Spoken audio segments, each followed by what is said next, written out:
Hello dear students. तो I hope आपने इससे पहले वाले सारे के सारे लेक्चर्स देख लिए हैं। मैंने जो है पहला chapter nature and role of discipline knowledge ये कवर कर रखा है। पैराडाइम शिफ्ट भी हो रखा है, नीडेड चेंजेस भी हो रखा है, indicators of quality learning, teaching and learning interactive process, और ये वाला टॉपिक भी आज हम खत्म कर लेंगे। और स्टूडेंट टीचर इंटरेक्शन भी हो गया है और लर्निंग बियॉन्ड टेक्स्ट बुक भी हो गया है। बस एक टॉपिक बचता है डिसिप्लिन में। अदरवाइज हमारा सारा का सारा कंप्लीट जो है वो सिलेबस हो चुका है।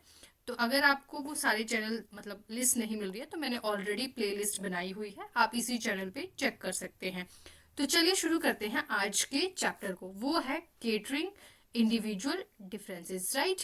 तो सबसे पहले हम समझेंगे कि इंडिविजुअल डिफरेंसेस का मतलब क्या होता है। अगर आपको एग्जाम में लिखने को भी आ जाए तो सबसे पहले आप इंट्रोडक्शन इसी तरह से शुरू करेंगे। इंडिविजुअल डिफरेंसेस क्या होता है? जो भी वेरिएशन या डिफरेंसेस जो है पाए जाते हैं लर्नर्स में, ठीक है। अब ये जो डिफरेंसेस है इंटेलिजेंस के बेसिस पे हो सकते हैं, या फिर डिफरेंस एबिलिटी के बेसिस पे हो सकता है, या फिर इंटरेस्ट हो सकता है, या लर्निंग स्टाइल भी हो सकता है। अब इंडिविजुअल डिफरेंस सिर्फ लर्निंग स्टाइल ही नहीं बल्कि लर्नर का बैकग्राउंड कैसा है, उसका लर्निंग की स्पीड क्या है और उसकी पर्सनालिटी क्या है, इन सब के ऊपर भी जो है डिफरेंसेस पाए जाते हैं। इसीलिए बोला जाता है कि कोई भी जो दो लर्नर हैं वो क्लासरूम में एग्जैक्टली सेम नहीं होंगे, ठीक है। इसीलिए अगर सिंपल डेफिनेशन आपको आ जाए तो आप लिखेंगे कि इंडिविजुअल डिफरेंसेस का मतलब क्या है। डिफरेंसेस वो फिजिकल, मेंटल, इमोशनल और सोशल कैरेक्टरिस्टिक्स में किस चीज के, लर्नर के जो भी डिफरेंस पाए जाते हैं उसको इंडिविजुअल डिफरेंस बोलते हैं। अब इंडिविजुअल डिफरेंस जो है वो मेजर क्लासरूम इशू क्यों है, ठीक है। क्योंकि एक क्लासरूम में टीचर जो है वो एक ही लेसन एक टाइम पे पढ़ाता है, बट जो लर्नर होते हैं वो डिफरेंट पेस पे सीखते हैं। मतलब उनका लर्निंग की जो सीखने की स्पीड है वो अलग होती है, उनके समझने की जो कैपेबिलिटी है उसमें डिफरेंस होता है। साथ ही में जो जिस तरह से वो क्लास में रिस्पॉन्ड करते हैं तो वो डिफरेंटली करते हैं। इसीलिए जो है एक ये मेजर इशू आता है क्लासरूम में। हमें क्या है, ये जो इंडिविजुअल डिफरेंसेस अब आए हुए हैं, ठीक है, इनको जो है वो केटर करना यानी कि उसको सॉल्व करना, ठीक है, उसको कम करना जो है एक मेजर चैलेंज होता है क्लासरूम लर्निंग में। नाउ वी विल सी कि कितने टाइप के इंडिविजुअल डिफरेंसेस है, ठीक है। Type of individual differences in classroom. सबसे पहले आता है डिफरेंसेस इन इंटेलिजेंस। कुछ जो स्टूडेंट होते हैं वो फास्ट लर्नर होते हैं, उनको जल्दी समझ में आ जाता है। कुछ जो है वो एवरेज टाइप के होते हैं और कुछ जो है बहुत स्लो लर्नर होते हैं, ठीक है, जिनको बहुत ही देर बाद समझ आता है, उनको 10-20 बार बताना पड़ता है तब समझ में आता है। जैसे कि एग्जाम्पल में दिया हुआ है कि एक जो स्टूडेंट्स है वो मैथमेटिक्स को एक ही एक्सप्लेनेशन में समझ लेता है, बल्कि जो दूसरा यानी कि जो स्लो लर्नर होगा उसको जो है उस कॉन्सेप्ट को बार बार रिपीट करना पड़ेगा। ये था एक तरह की डिफरेंस। दूसरा जो डिफरेंस होता है वो होता है लर्निंग एबिलिटी में। अब जो डिफरेंस है क्यों होता है? क्योंकि किसी की जो मेमोरी पावर है, ठीक है, याद करने की जो क्षमता है, अटेंशन जो स्पैन है, ये रीजनिंग की जो एबिलिटी है उसमें डिफरेंस होता है, ठीक है। इसीलिए जो क्लासरूम में कुछ जो बच्चे ऐसे होते हैं जिनको जो लेसन है बहुत जल्दी जल्दी याद हो जाता है, जबकि कुछ ऐसे होते हैं जिनको जल्दी भूल जाता है, ठीक है। तो ये है लर्निंग एबिलिटी के हिसाब से इंडिविजुअल डिफरेंस। फिर आता है डिफरेंस इन इंटरेस्ट। अब कुछ जो स्टूडेंट होते हैं स्पोर्ट्स में अच्छे होते हैं, कुछ रीडिंग में अच्छे हैं, कुछ पढ़ने में अच्छे हैं, कुछ साइंस में अच्छे हैं, कुछ मैथ्स में अच्छे हैं। तो अब इंटरेस्ट के हिसाब से भी क्या है, इंडिविजुअल डिफरेंस जो है बन रहा है। फॉर एग्जाम्पल कुछ जो स्टूडेंट हैं वो इंटरेस्टेड होते हैं कि जब कोई स्टोरी वगैरह पढ़ाई जाती है ना, हिंदी इंग्लिश में, जबकि कुछ को ऐसा लगता है कि नहीं नहीं क्या पढ़ा रहे हैं, मुझे मैथ्स करा दो, नंबर करा दो, साइंस के एक्सपेरिमेंट करा दो, मुझे उसमें मजा आएगा। फिर जो नेक्स्ट टाइप जो है डिफरेंस की वो है लर्निंग स्टाइल में। नाउ जो कुछ स्टूडेंट हैं उनका लर्निंग मतलब सीखने का जो स्टाइल है वो भी डिफरेंट हो सकता है। पहला विजुअल लर्नर की जिनको देख के सीखते हैं। फॉर एग्जांपल टीचर ने प्रेजेंटेशन दिखा दी या कुछ एक्सपेरिमेंट करा दिया तो वो सीख जाएंगे, उसको उन्होंने देखा उनको याद हो गया। कुछ जो है टीचर बोल रहा है बस उसी से याद आ गया। और कुछ जो है काइनेस्टिक लर्निंग हो जाता है। काइनेस्टिक जिसका मतलब होता है लर्निंग बाय डूइंग, मतलब खुद करके सीखते हैं, ठीक है। फॉर एग्जाम्पल कुछ जो स्टूडेंट है वो डायग्राम्स के थ्रू बेटर समझते हैं और कुछ जो है वो डिस्कशन के थ्रू बेटर समझते हैं। फिर आता है differences in socio cultural background. अब जो बच्चे हैं, ठीक है, उन सबका जो फैमिली है, सोसाइटी है, वो डिफरेंट डिफरेंट होती है। उनका फैमिली की इनकम कैसी है, कौन सी भाषा वो घर पे बोलते हैं, तो उसमें भी जो है वो डिफरेंस होता है। अब कुछ ऐसे होते हैं कि घर पे जो है वो मदर टंग में बात करते हैं, लेकिन जैसे ही वो स्कूल में जाते हैं तो वहाँ पे मान लो इंग्लिश बोली जाती है, तो उनको सीखने में डिफिकल्टी होती है। तो एक डिफरेंस ये भी है। फिर आता है difference in emotional and personality trait. कुछ बच्चे जो हैं बहुत ही इंट्रोवर्ट होते हैं, शाई होते हैं, जबकि कुछ बच्चे जो हैं बहुत ज़्यादा कॉन्फिडेंट होते हैं, ठीक है। कुछ जो है इमोशनली बहुत सेंसिटिव होते हैं, टीचर ने ज़रा सा डांट दिया तो वो रोना शुरू कर देंगे। और कुछ जो है वो इमोशनली थोड़े काफ़ी स्ट्रांग होते हैं, ठीक है। तो कुछ स्टूडेंट अगर जो कॉन्फिडेंट होगा वो इजीली अपने डाउट्स क्लियर कर लेगा, इजीली जो है वो बिना वो मतलब टीचर से इंटरेक्ट कर लेगा, ठीक है। और कुछ जो है जो शाई हैं वो डरेंगे कि मैं कैसे क्वेश्चन पूछूं, फिर वो मिस्टेक नहीं करते हैं। ऐसी बात, मतलब मिस्टेक यहाँ करते का वो मतलब है कि वो उनको डर लगता है कि अगर मैं पूछूंगा तो टीचर शायद मुझे डांट देगी। फिर जो आता है हमारा, ये थे डिफरेंट टाइप्स। अब आता है कि अब ये जो इंडिविजुअल डिफरेंसेस हैं इनको टैकल करना इतना डिफिकल्ट क्यों है। सबसे पहला रीजन कि जो क्लासरूम का साइज है वो बहुत ज़्यादा होता है, तो टीचर के लिए बहुत डिफिकल्ट हो जाता है कि एक एक बच्चे पे वो ध्यान दे। दूसरा, फिक्स्ड सिलेबस है। अब सिलेबस ऑलरेडी जो है हमारी जो बॉडीज़ हैं, एजुकेशनल बॉडी जिन्होंने फिक्स किया है सिलेबस, अब उन्होंने कितना ही इंडिविजुअल डिफरेंसेस को वो ध्यान में रख लेंगे, ठीक है। एक वो आपका इशू है। दूसरा, टाइम कंस्ट्रेन है। टीचर को जो है 10 लेसन पढ़ाने हैं 6 महीने में या पूरे साल भर में, तो कितना डिफिकल्ट वो हो जाता है। टाइम के अंदर अंदर जो है वो आपको सब कराना पड़ता है, ठीक है। फिर उसके बाद आता है यूनिफॉर्म टीचिंग मेथड। अब एक क्लासरूम में टीचर के लिए बहुत डिफिकल्ट हो जाता है कि वो 10-12 टीचिंग मेथड यूज करे। इवन यहाँ से 1 से 2 टीचिंग मेथड यूज करना भी मुश्किल है। तो टीचर क्या करेगा, लेक्चर मेथड यूज करेगा या फिर कभी कभार एक्सपेरिमेंट करा दिया, तो उससे भी जो है वो इंडिविजुअल डिफरेंसेस को टैकल नहीं किया जा सकता। फिर आता है लैक ऑफ टीचिंग रिसोर्सेज। हो सकता है जिस हिसाब से टीचर ने पढ़ाना होगा वो मटेरियल अवेलेबल नहीं है। अगर मान लो कंप्यूटर की आपकी क्लास है लेकिन आपके स्कूल में कंप्यूटर ही नहीं है, तो टीचर कैसे पढ़ाएगा, राइट। फिर आता है एग्जाम ओरिएंटेड सिस्टम। अब जो इंडिया में सिस्टम है, I think now it has been improved, but पहले तो यही था कि आपको एग्ज़ाम देने हैं और आपको अच्छे परसेंटेज लेके आनी है, आपको पास होना है, ये वो। तो बच्चे क्या होते थे, सिर्फ रट्टा मारने के ऊपर फोकस करते थे। अब ये जितने भी सारे फैक्टर्स हैं, ठीक है, ये जो है डिफिकल्ट कर देते हैं टीचर को कि वो हर एक स्टूडेंट को पर्सनल अटेंशन जो है वो नहीं दे पाते उसकी वजह से, ठीक है। अब एजुकेशनल इम्पोर्टेंस क्या है for of catering individual differences. अगर हम इंडिविजुअल डिफरेंसेस को अगर हम टैकल करेंगे या कैटर करेंगे, वो इम्पॉर्टेंट इसलिए है क्योंकि ये जो है जितने भी लर्नर हैं उनकी जो डाइवर्सिटी है, मतलब डिफरेंट डिफरेंट जो लर्नर हैं उनको जो है अटेंशन दे पाएंगे।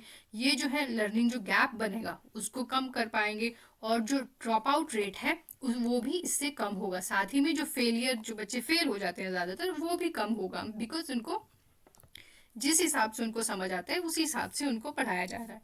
फिर आता है, ये जो है एक इंक्लूसिव एजुकेशन प्रमोट करेगा, साथ ही में जो लर्नर है उसके सेल्फ कॉन्फिडेंस और मोटिवेशन को जो है वो इम्प्रूव करेगा। तो ऐसा जो है अकॉर्डिंग टू मॉडर्न एजुकेशन, जो हर बच्चा है वो एजुकेबल होना चाहिए, ठीक है।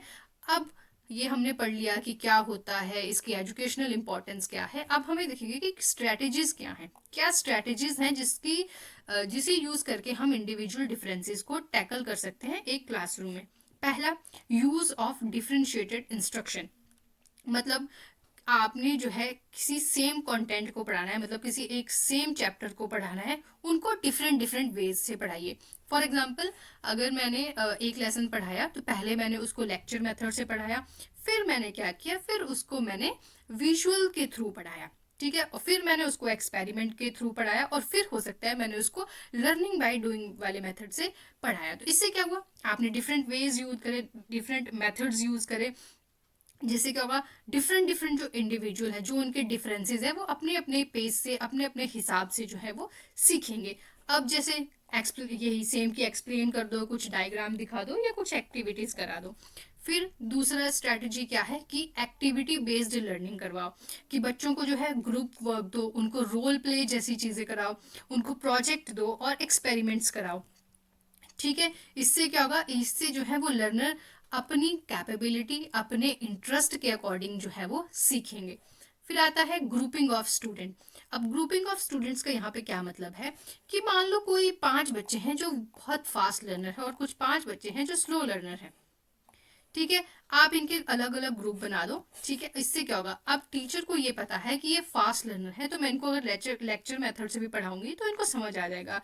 और ये जो है थोड़े स्लो लर्नर है, तो इनकी तरफ मुझे ज़्यादा जो है ध्यान देने की ज़रूरत है। फिर एक ग्रुप यह बना दो कि जिसमें दोनों तरह के बच्चे हों।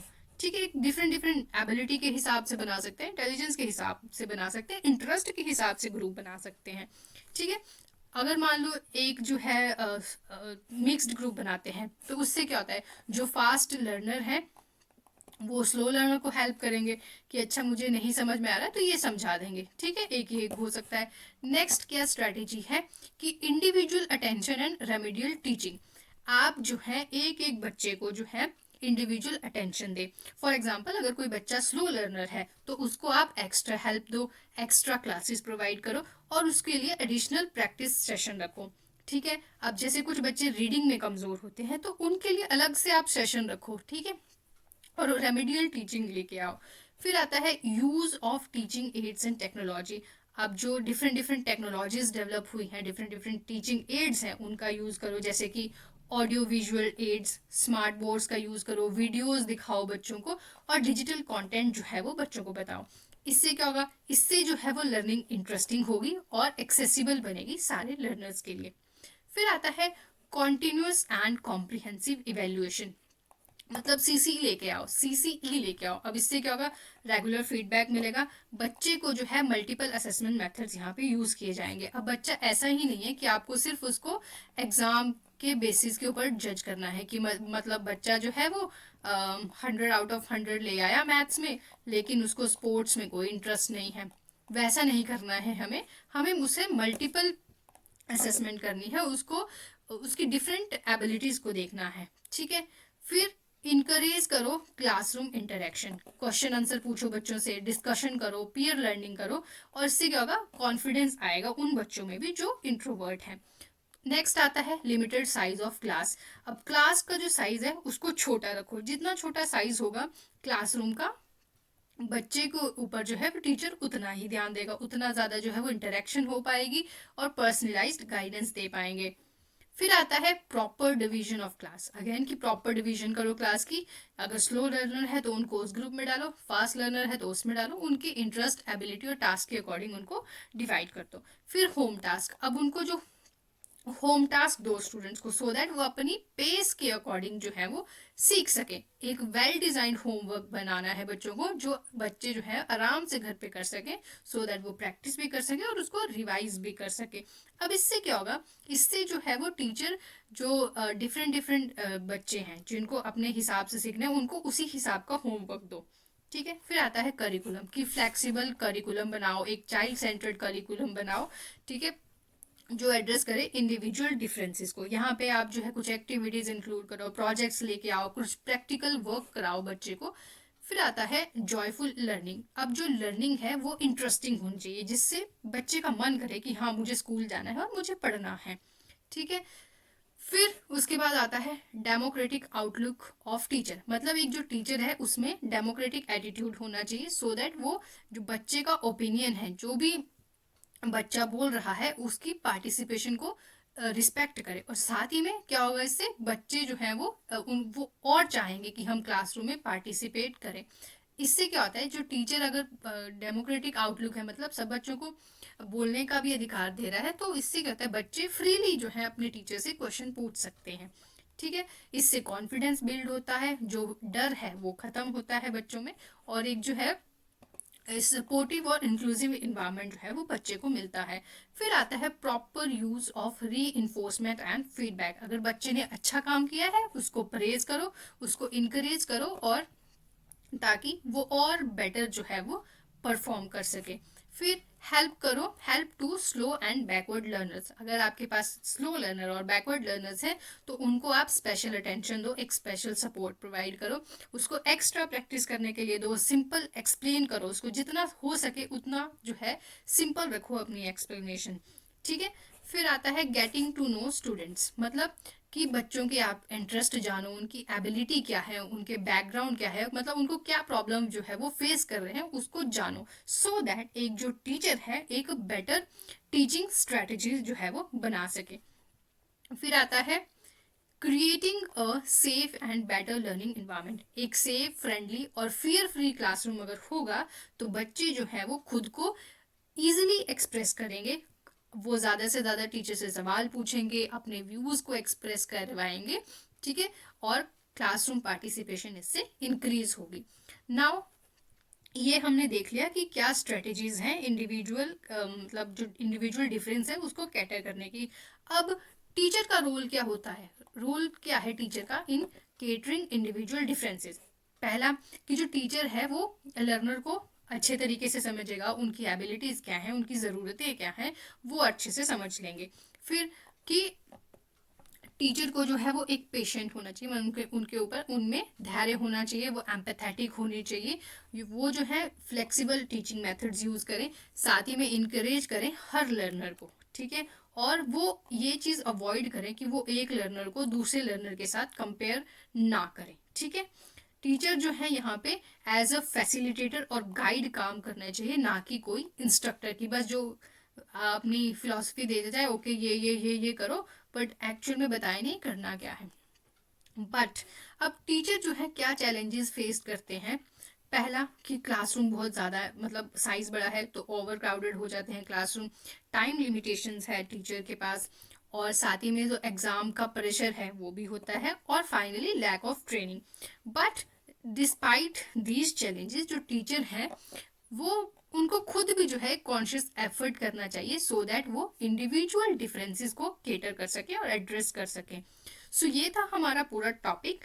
अब फाइनली आप लिखेंगे कंक्लूजन कि जो इंडिविजुअल डिफरेंसेस हैं वो नेचुरल पार्ट होता है किसी भी क्लासरूम का। सो कैटरिंग दीज डिफरेंसेस जो है वो मेजर इशू है क्लासरूम लर्निंग में, बट ये ज़रूरी है कि जो इफेक्टिव, इंक्लूसिव और मीनिंगफुल जो है एजुकेशन बच्चे को प्रोवाइड की जाए। सो जो हमने ऊपर स्ट्रैटेजीज पढ़ी उनको अडॉप्ट करके, एक फ्लेक्सिबल टीचिंग मेथड यूज करके, एक सपोर्टिव क्लासरूम प्रैक्टिस बना के, जो टीचर हैं वो इंडिविजुअल डिफरेंसेस को जो है आराम से सक्सेसफुली कैटर कर सकते हैं और इंडिविजुअल डिफरेंसेस को थोड़ा रिड्यूस कर सकते हैं। So that's all in this video.